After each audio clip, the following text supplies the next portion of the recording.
So hello guys, today we are going to do a leetcode question, that is the daily question, leetcode daily question. The question name is minimum common value. The question number is 2540 and it is an easy question, okay.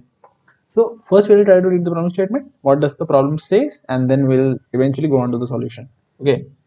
So what does the problem statement say? Given two integer array nums1 and nums2 sorted in non-decreasing order, return the minimum integer common to both the arrays. Okay, so it is given that you are given that two integer arrays that I can see as a parameter passed. Okay, and what I have to do is return the minimum integer common to both the arrays. Okay, and just note that both the arrays are sorted. Both arrays are sorted. Okay, in which order? In increasing order. Non-decreasing means increasing order. Okay, both the arrays are sorted in increasing order. What I have to do is I have to return the minimum common integer to both the arrays. Minimum common integer to both the arrays. Okay, okay, okay. So if there is no common integer amongst nums1 and nums2, return 1 minus 1. Basically, if the arrays are 1, 2, 3, 4, and one is array is this and one array is 2, 3, 4. So what is the minimum common integer array? Minimum common number to both? 2 is the minimum common number. 2 is the minimum common number. Okay. And after we return this, we'll just exit. Okay, and if it has no common number, basically if the number is like 1 2 3 4 and it is 5 6 7 8 9, so there is no common. In this case I'll return minus 1. Okay, very simple question. Note that the integer is said to be common to nums1 and nums2. Both the arrays have at least one occurrence of that integer, at least one occurrence of that integer. Okay, so I'll tell you the brute force solution first. Brute force, then the better, then the optimal. Okay, what is the brute force solution? Basically, if you are given an array like this, 2 3 4. Okay, one array you are given like this, and one array, basically let us change this. We'll change it to 2 5 and 6. 2 5 and 6. One array is this and one array is this. Okay, this is nums1 and this is nums2. Okay, what can be my brute force solution? What can be my brute force solution? Basically, what I can do is for every number in this array, I can check. I can check in the second array if it is matching any of the elements. If it is matching any of the elements, because suppose if one matches here, then it is the minimum element. I will check with this, and then this. Okay, so I'll check with all the numbers. I'll check with all the numbers. Basically, for every index, I'll check for all the three numbers whether it matches, and if there is a match, I'll simply return it. If there is a match, I'll simply return it. So one would be compared with 2, one would be compared with 5, one would be compared with 6. Okay, but is there a match? No, there is no match. Okay, I'll come to second. I'll come to 2.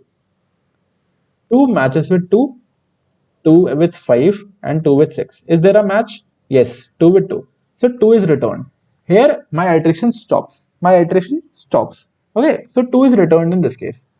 Okay, if suppose there was 3 and not 2. Okay, if suppose there was 3. Okay, so I'll do the same for 3. Basically 3 would be compared, 3 with 3, 3 with 5, and then 3 with 6. Is it equal? Yes, this is equal. So this becomes the minimum number. As the arrays are already sorted, so you don't need to do anything. Just you have to make two loops inside of each other. First loop will iterate here, and the second loop will iterate here. Okay, so as you can see, what can be the time complexity of this solution? O of n square. Yes, because in the maximum case, this can be 10 raised to power 5, and this can be 10 raised to power 5. Okay, as I can see, my constraints are 10 raised to power 5. 10 raised to power 5. Okay, so this would give me a TLE. 10 raised to power 10 would give me a TLE. Okay, because O of n square solution would give me 10 raised to power 10 operations in the worst case. Okay, so this would give me a TLE. What is the space complexity? Space complexity is O of 1. Okay, O of 1. So this is not looking like an optimal solution. But you now know how to solve. You at least know the brute force solution. Okay, let us move on to the better solution. Better solution. Basically, if I just take the same test case 1 2 3 4 and then 2 5 and 6, 2 5 and 6, 2 5 and 6. Okay, if I tell you what I can do is, I as I have to store the frequencies, of both the arrays. What I can do is I can just simply store one of these arrays frequencies in an unordered map unordered map. Basically, what is the what will be why this unordered map will be useful, why this unordered map will be, yeah, let us see. If I store this compare basically if I store this in an unordered map, basically 2 has a frequency of 1, 5 has a frequency of 1, and 6 has a frequency of 1. Okay, so these numbers are stored in O of n time. Okay, now I have the reference to all the elements of this array. Now I know that n2 contains 2, 5, and 6. I can just check it and I can see whether it contains or not, whether it contains a particular number or not. Now array when I know about this array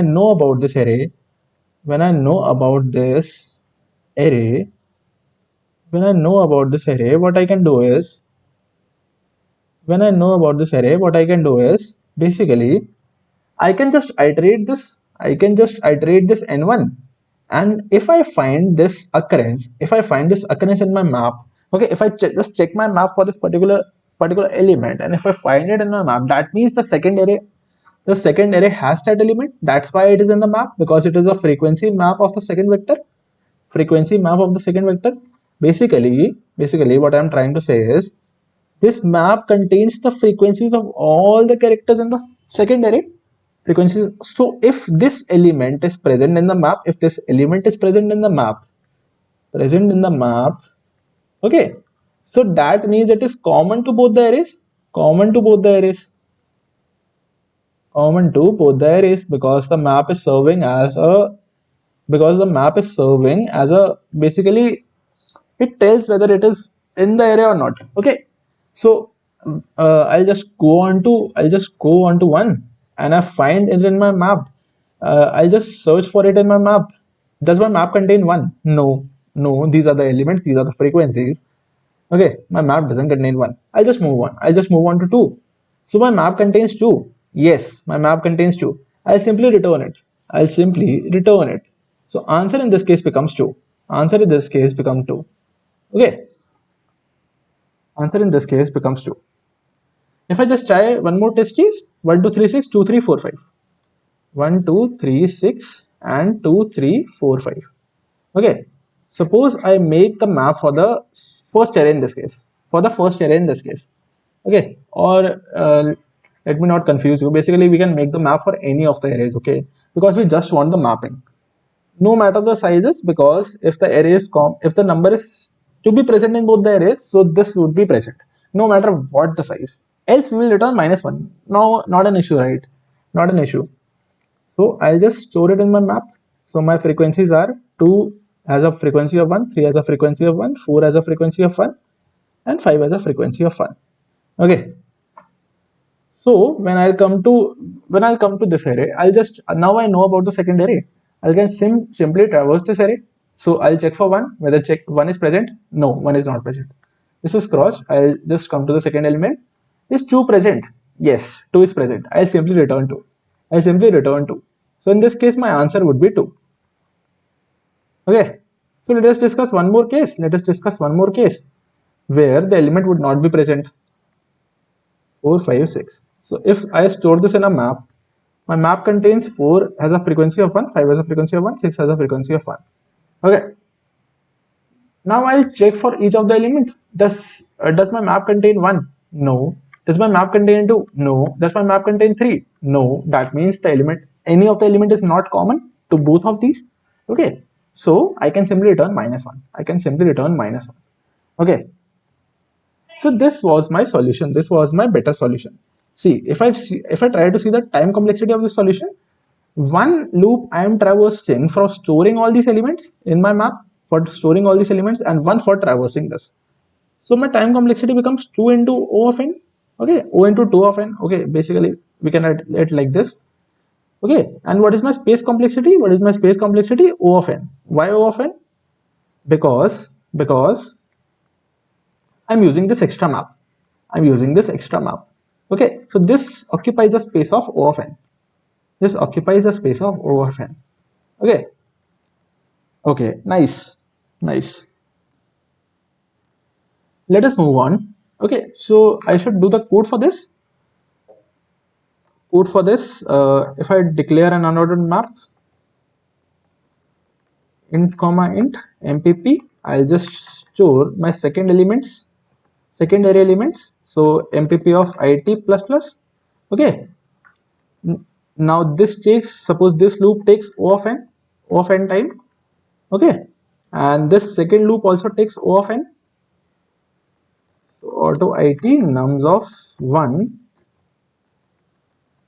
if it mpp dot find it not equal to mpp dot end. If I find it in my array, I'll just simply return my it, return my element. And if none of the element is common, I'll simply return -1. Let us see. Yeah, successfully ran. I'll just try to submit. Okay, okay. But as you can see, it is taking up 21% of, it is just beating my 21% of users, and it is beating in memory also, it is getting beaten. Okay, just 14%. 14%. So can I optimize this solution? Can I optimize this solution? Yes, yes, yes. That's why you came here, right? To get the optimal solution also. Optimal solution. Okay, suppose my array is like this: 1 2 3 4 and then 2 5 6. 2 5 6. Okay. So suppose these are my arrays. This is my n2. This is my n1. Okay. What I can do is, if I just place, if I just suppose, basically, if I want to know about the smallest, I want to know about the smallest common elements. Okay. So what I can try to do is, what if I place one pointer here and one pointer here? One pointer here and one pointer at the first position of the first element. Like this is first and this is second. Okay. First element of the first array and second element of the second array. Okay. And what is my idea will be, what my idea will be is, basically, if they are equal, I can simply return it. I can simply return it.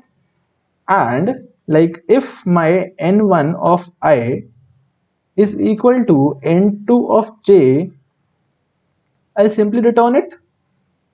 And if it is not true, basically, if it is not true,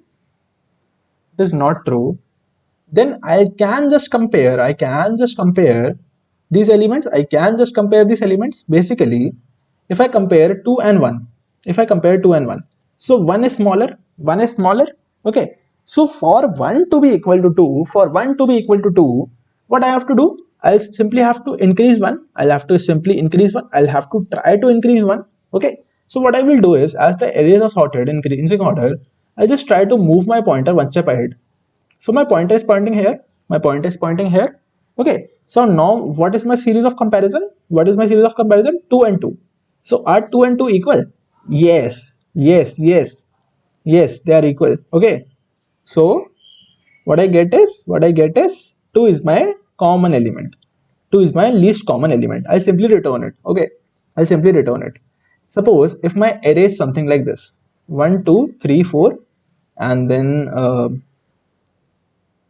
1 1 and 2. Okay, these are my pointers. My first pointer is here, my second pointer is here. Okay, these are two of my arrays. This is n1, this is n2, and this is n1. Okay, what I'll try to do is, I'll just try to see.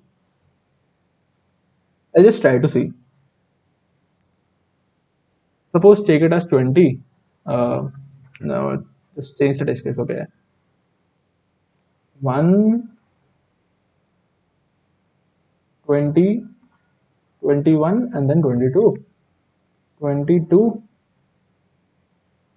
and this is something like 2 3 4 and then 20.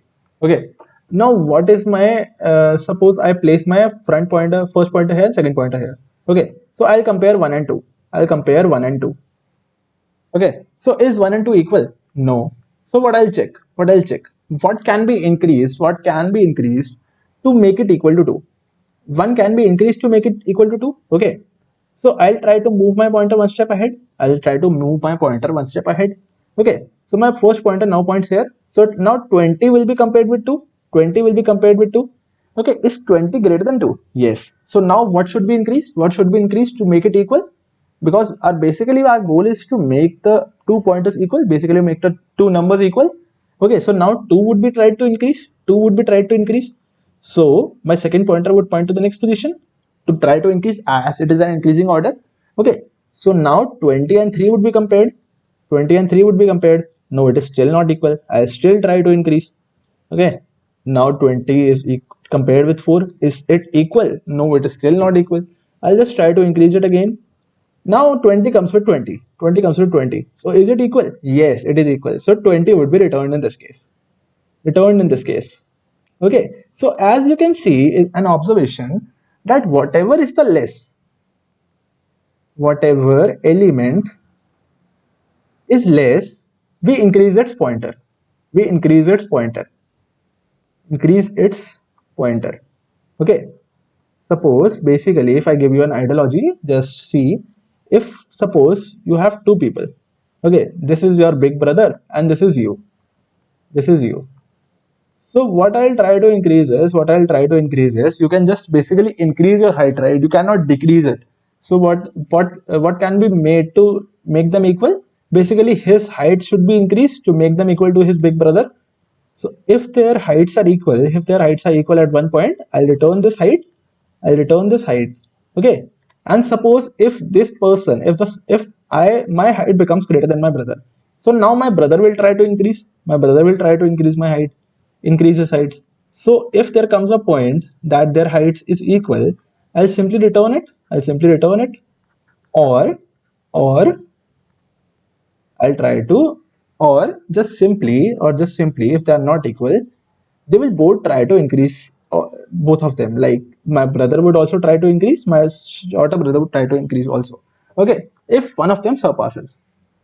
So my simple ideology is what is my basic like if in this case also, if 20 is not present here, basically suppose it is like 30, it is like 20, 30. Okay, 30, or just take it to be 5. Okay, take it to be 5. My pointer is pointing here.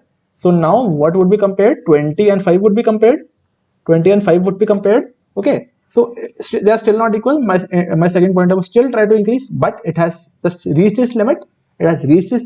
So it cannot increase now. Okay, it cannot increase now. Okay, so this is my ending point, and at this point I'll return -1. This point will return -1. Okay. Okay. So what is my ideology? If n1 of I equal to n2 of j, that means if both the elements are equal, I'll simply return the element. Okay. If my first element is less than the second element, I'll increase its pointer. Because the shorter person would be trying to increase the height. Okay, and if else my if my first array element has greater value than my second brother, I would be trying to increase. My height. So these would be the three cases. I'll just try to code it. What I and j are pointing at 0. Okay, while I less than nums1 of size and j less than nums2 of size. Okay, if nums1 of I equal to nums2 of j, I'll simply return it.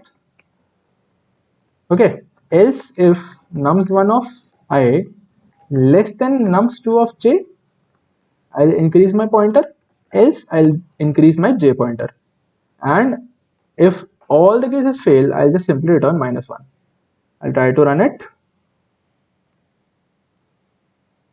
Successfully ran. I'll try to submit. Successfully submitted. Okay, so as you can see, it beats the memory. Okay, so if you just try to analyze the solution, basically, if I'm doing nothing is, just remember, just try to understand the two boys ideology. Okay, if their heights are equal, I'll simply return them. If any of the height is shorter, what I can do is I try to increase this height. Okay, I'll try to increase this height. Okay, then this means that increasing the j pointer, and if this has a shorter height, then he'll try to increase his heights. Okay, so in this case, I plus plus. So if I try to see the time complexity, basically we are traversing this array once, first array once, and the second array once.